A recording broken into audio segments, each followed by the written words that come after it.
Welcome to Money Matters TV. My name is Paul Mitchell. I'm a commercial banker. I'm your host for this show. Joining me is James Chan of Asia Marketing Company, and we have a featured guest. They'll be coming on in a few minutes. But first of all, James and I have a little conversation we'd like to show our audience.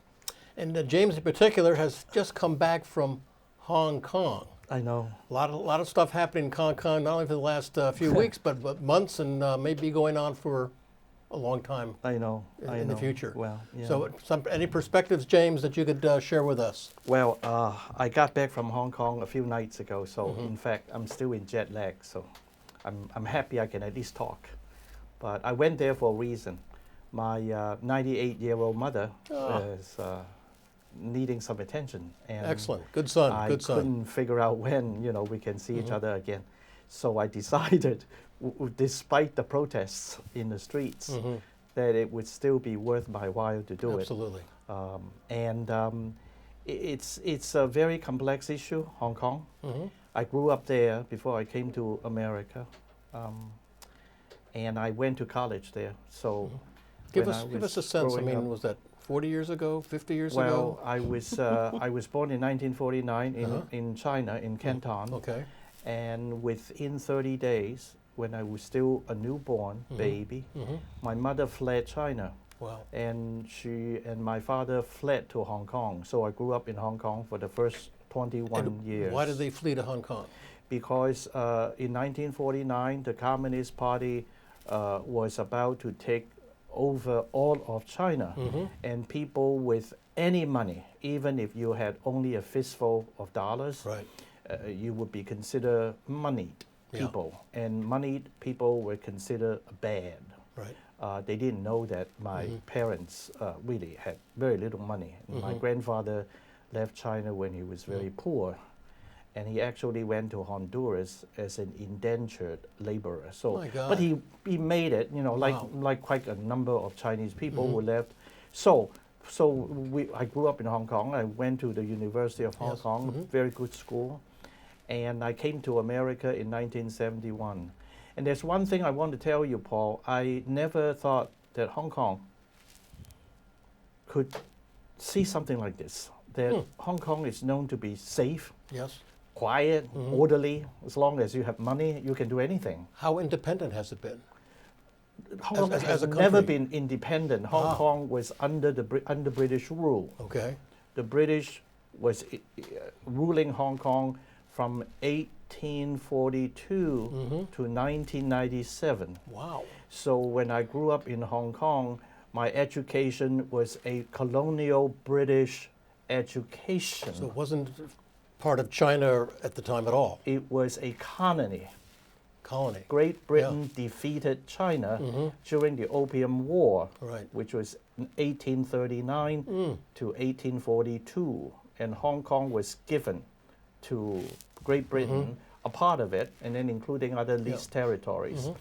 And so because of the British presence there as a colonial overlord, Hong Kong was very safe. Hong Kong was cosmopolitan, and well, we're kind of lucky because many of us fled China, and so I never thought that Hong Kong would be going through these kinds of tumults, and it's I can see that because the young people who are essentially doing this, people in late teens and early 20s.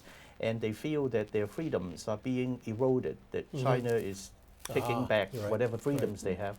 And so it's very regrettable. So how real is that threat? Oh, you mean the threat of what? Of taking freedom away? Yes. It's real. It's real. It's real. I mean, they're not kind of censoring the news. They're not, They're not hiring 10,000 people to censor the internet in Hong Kong yet. You can still get Facebook, you can get Google, you can have Twitter, you can have Instagram, which you cannot have in mainland China. So since 1996, Hong Kong has 1997 has been returned to China. Okay, there you go. Because 1997 was the time, was the lease for other sections of Hong Kong was up. So Great Britain returned Hong Kong to China, but with one agreement that the Chinese and the British agree that they will keep Hong Kong as it was, as a special place, unlike China, for another 50 years. So if you add 50 to 1997, so by 2047, Hong Kong will be completely returned to China.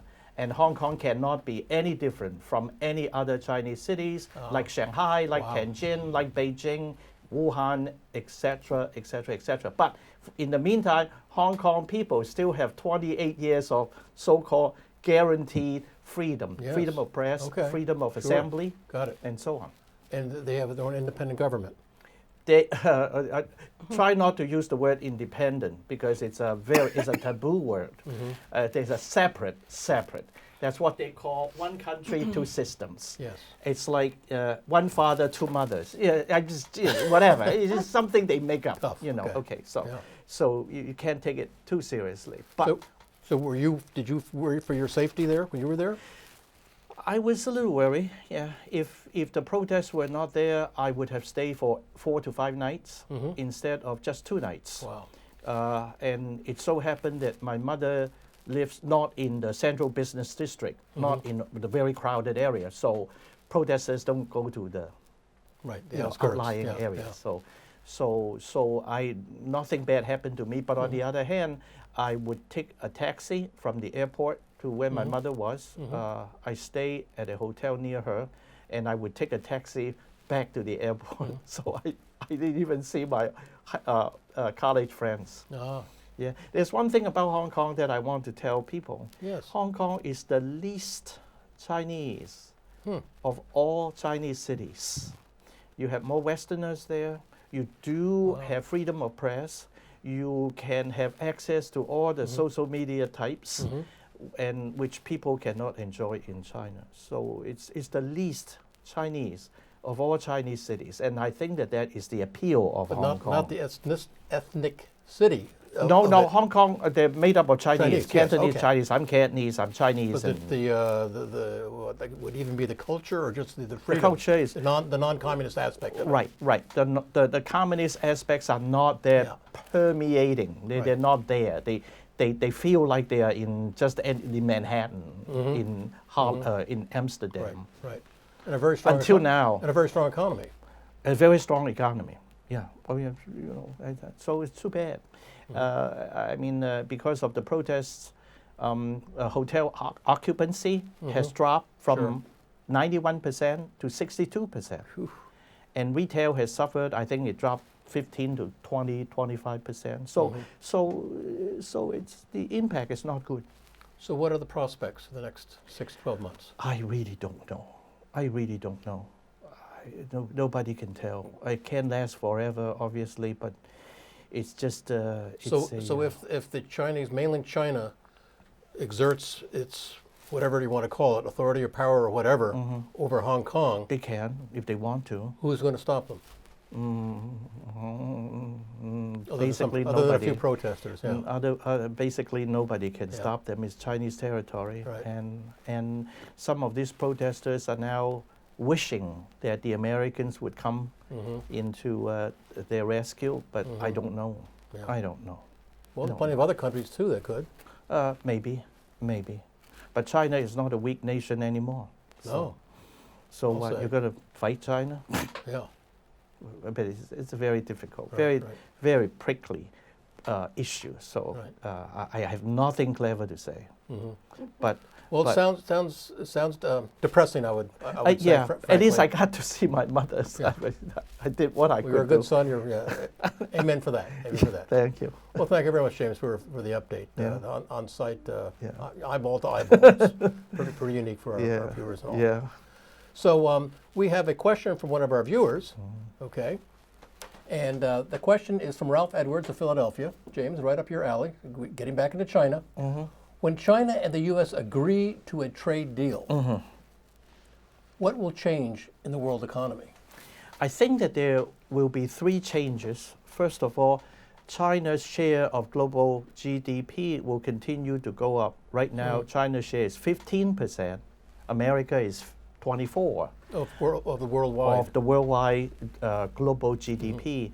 I think people say that even by 2024, China's GDP will go up to 21%. That's the first change. The second change I can see is that while the world is still somewhat USA-centric, America-centric, because America has been so important as a power, but I think that the world will become a little more China aware, China conscious, that the importance of China will be felt, because China has been for 10, 20 some years trying to get into Africa, to Europe, to South America. So the presence of China is important. In terms of trade. In terms of trade, not boots on the soil. Yeah, in terms of trade. Oh yeah, no. Chinese don't have armies running around. Right. Okay. No. And the third one I can see is that that if we continue to be on our current path of discouraging immigration to America, or basically fighting our allies, basically implying that they are eating our lunch, I think that China will make use of this opportunity to do more business with the rest of the world, and the rest of the world may even just tell America, okay, if you don't want to play ball, fine, you can just go away. Right. And so essentially the three things add up to the continuing rise of China, whether or not people like it. Well, to a certain extent, it makes sense, because the Chinese population is what, 7 times the U.S. population? Well, China has 1.4. We have 330 million. Right. China has 1,400 million. So four times. Yeah. Pretty significant difference in. But these predictions changes. Are not accurate. Yeah, so yeah. I've done my best. Okay, thank you, James. So, well, Mr. Edwards, I hope that gives you some, perspective of somebody that knows the territory. Thank you. So, to the rest of our viewers, if you too would like to ask a question of Money Matters TV, here's how you do it. You can have your questions answered on Money Matters. Please go to our website, money-matterstv.com. On our homepage, click on the banner on the right that says Send Us Your Questions. While you're on our website, you can find information about our host and guests, as well as show notes and links about this show and past shows. Money Matters is also available as a podcast on iTunes and Stitcher, so you can listen to Money Matters while you're on the go. That website address, again, is money, MONEY, -matters, MATTERS, TV.com.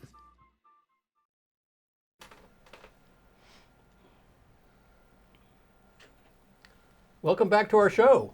Now I'd like to introduce our featured guest, Candida Seaock. Candida is the founder and president of the Executive Leaders for Advisory Boards. It's kind of a mouthful, Candida. It is. Welcome to the show. I did it on purpose to make sure people can enunciate. Exactly. Well, it's good practice. Thank you. So tell us exactly what Executive Leaders is, and a little bit of the history of how was it created.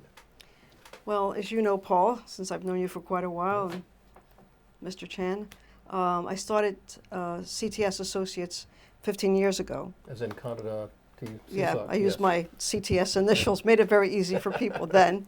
And then I decided, because of several clients, I was building advisory boards. And I've sat on board of directors. I've been part of different kinds of boards. You know lots and lots and lots of people. That's my Oh yeah, you my do. recollection. You do. That's too. Yeah. That too. That helped. Thank you. And now that you made me blush and I feel hot, thanks for that too. So I decided in 2014 to write to about 30 colleagues and basically say, this is what I'd like to do. I want to start an organization dedicated of highly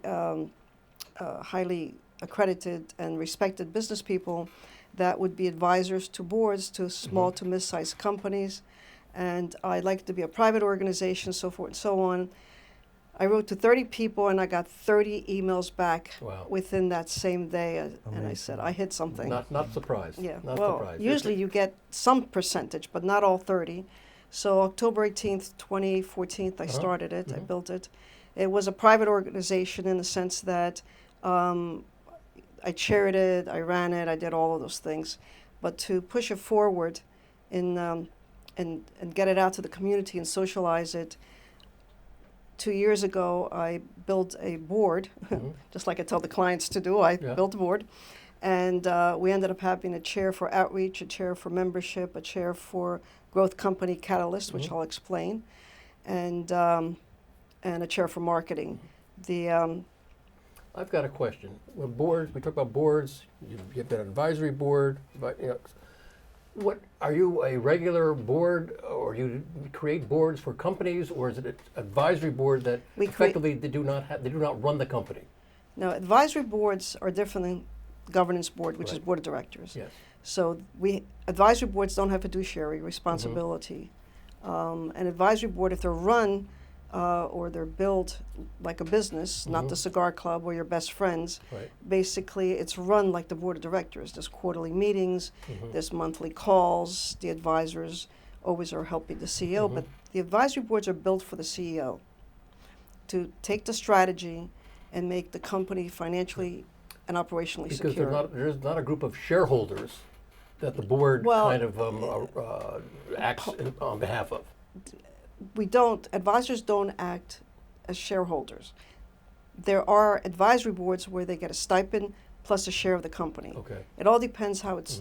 What we don't have is direct liability and responsibility I see. and governance. Yeah. They're built for the CEO, for the growth of the company. What also happens is the advisory boards are not a peer groups are great. You know, those peer groups that are out there. I've heard of them. They're fantastic because they help the CEO think out of his own box.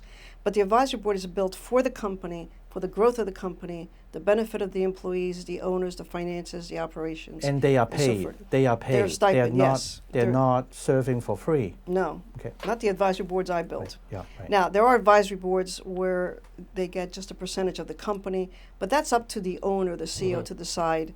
Is he just doing a stipend plus shares or non-voting shares, or is he just going to do a retainer, which is the stipend?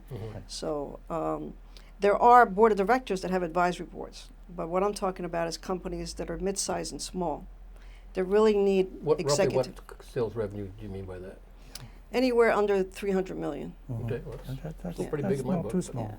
So I've had companies that are 4 million that have 2 or 3 advisors, and companies that are 50 million that might have 5 advisors, because it's the 4 pillars of the business plus an industry expert when you grow. And of course, just like the advisors, your service doesn't come free. Well, they should not, because these advisors, when you look on the Executive Leaders for Advisory Board, ELAB for short, their credentials are unbelievable.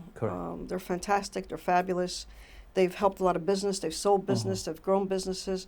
So any company that needs to be strategic in their growth, tapping into their knowledge should not be free. And plus, if you pay them a stipend, you're invested, they're invested. Correct. Now, the stipend would never cover the value they give you, but they're not looking for that. They're looking to help and support the community. Correct. So why would, if you approach a company and say, would you be interested in having an advisory board? No, it's funny. Philadelphia is its own market, as you know. I have never advertised, and I've been in business 15 years. Growth Company Catalyst, which is part of ELAB, we've never advertised. And it's all word of mouth. This is Philadelphia. Okay. But what we did this year is we became a 501c6. So we actually have an official board with official process and official bylaws. This way we could take it forward, because before it was coming through my company books, as opposed to now it's standing on its own with dues and so forth. The organization does not take money from any of the advisors if they do get an assignment at any client. Nothing passes through ELAB except the fees and the breakfast cost.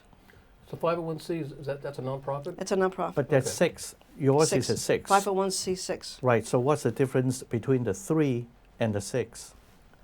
We're a business entity that's not profitable. Nonprofit. It doesn't serve a charitable purpose. Okay. It's not a charitable. So it's not tax, whatever is paid to that entity is not tax deductible. Correct. Interesting. Yeah. Cool. So what are some of the targeted industries? if you look at the credentials of the advisors. They can advise on any industry, and some of them do sit on board of directors. It doesn't matter. It's purely what the outside industry would like to use the advisor for. For example, we built Growth Company Catalyst. This is our first full year, and I'm not chairing it, which is good because there are people with better ideas, stronger ideas, and the guy's name is Jeff Klein, and he's carrying it forward. And companies coming in there are anywhere between $1 million. They have to be revenue bearing. We don't charge them anything for it. They pay for the breakfast. I do everything at the Rittenhouse. The Four Seasons closed, remember? Yes. Yeah. Your special table. I went to the at the window, Rittenhouse. remember that. Yeah. Now I have it at the Rittenhouse, a special table. So we do the board meetings there, and a company presents, and they present their company, the evolution of it, what they need, and the biggest challenge they might be having. And then we choose the advisors through the process that Jeff and Adrian Miller built, which was a lot of work, that they present a need from that. And the advisors give them advice. Some companies have hired the advisors, some advisors have invested in the companies. We also have advisors that do investments, so private investments. Would you call that aspect part of I'll say the greater entrepreneurial community of Philadelphia? A lot of Philadelphia is entrepreneurial, yes. Right. Yes, it's part of Philadelphia. It's the beginning of something. That's why the Liberty Bell is here. We are always creating something, and we're always entrepreneurial. Thank God for that in the economy, right? Yes, indeed. Yeah. Yes, indeed. To me, the fact that you were so active with GP-SAC, the Greater Philadelphia Senior Executive Corp, because I used to be a member, so I kind of know that you were very active, Yes. and I think that helped a lot. Wouldn't you say so? Yes. With forming this group. Yes. Well, Yeah. it helped a lot in thinking about the need to find a niche that's unusual Right. and not met Yeah. is important, Yeah. and that's how things are created. And And how to do things well, how to do things maybe differently, professionally, yeah. et cetera, that kind Yeah. of perspective. It's interesting. I heard on the Yeah. radio today some study about successful people. Most successful people have a 15% failure rate. That's like a happy medium. Well, So not failing too much, not failing too little. If you don't fail at all, you don't learn. well, without failure, there's no success. I Agreed. mean, I always Agreed. carry with me Abraham's Lincoln. Yes. It's not really a poem, but it sounds like one. But he failed, except when he became president, he succeeded, right? It takes one success to help a country, right? Yeah. Theodore Roosevelt had something too about They all have had Churchill, failure and all that type of stuff. Churchill Exactly. sayings Yeah, and all yeah, that. yeah. The outreach program, which is part of the group, is run by Tom Scuria, Adrian, and some other board members. That goes out to law firms, accounting firms, businesses, to present what the organization does and outreach to them, so they can see the value and they can recommend who they would like. They would like to Sure. use to present through Growth Yeah. Company Catalyst. Mhm. Yeah. So again. So it's my understanding that you will help a CEO of a small to mid-sized company basically recruit advisors, right? In a sense, they get to see what an advisory board would do for them, because a lot of them don't have what I call the business perception. They got their buddies as advisors, Sure. or I call it the cigar club. I Right. apologize Yeah, to people sure, that sure. smoke No, cigars, but they don't have a feel what advisors that is not a peer group, but they're dedicated to them alone can do for them. But They understand board of directors, but that's a whole different model. But someone has to recruit the advisors. I mean, Yes. So Yes. you come into When somebody taps into me and says, "Would you build me my Right, advisory right. board?" There's a whole process I Right. use, and a lot of Okay. it is melting the culture. Sure. Matching the culture Right, matching, of the yeah, CEO sure. Yeah. and the business Makes and the sense. Yeah. advisors. Makes sense. Because if the culture of the advisors to the CEO and the business are not collaborative, you're not going to take the company forward. No different than a sports, like Yeah. maybe I should say football, maybe I should say baseball, any of those sports. If it's not collaborative, you can't move it to the win. Do you run into situations or problems with confidentiality? We sign all people- of those. Okay. Sign your firstborn child, your secondborn child. I don't have any children, they can have them all. How many advisory boards could a advisor I guess, sit on? Is there any kind of rules there, or There's or no trends? rules. There is no rules for, if your livelihood comes from advisory boards, you could probably sit on for a month. You could probably sit on more than that if you didn't have a business, right? If you're working for a corporation, you're probably going to be limited to 1 or 2, even though it's not a board of directors, it's still a board of advisor, because of time constraints. Sure, sure. What, I asked this, just anybody's business. Talk about the competitive environment. Well, Whether you consider it competition, Yeah. but the reality is You know my answer, somebody's right? doing something else. They could be doing advisory board stuff. I think there's a need for every model for a lot of things. Peer groups is one model, semi-peer groups is another. I think the models vary according to the business needs. I don't look at this as competitions. We did an analysis, a study, and there's nothing like it in the U.S. There are advisory board companies that'll put you on advisory board, but there isn't, this model does not exist that we found so far. So I don't look at this as competition. I look at this as a service for the community that they'll benefit. And the organization is, vetted out in a sense, because our advisors, before they come in, they go through almost a 6-tier interview.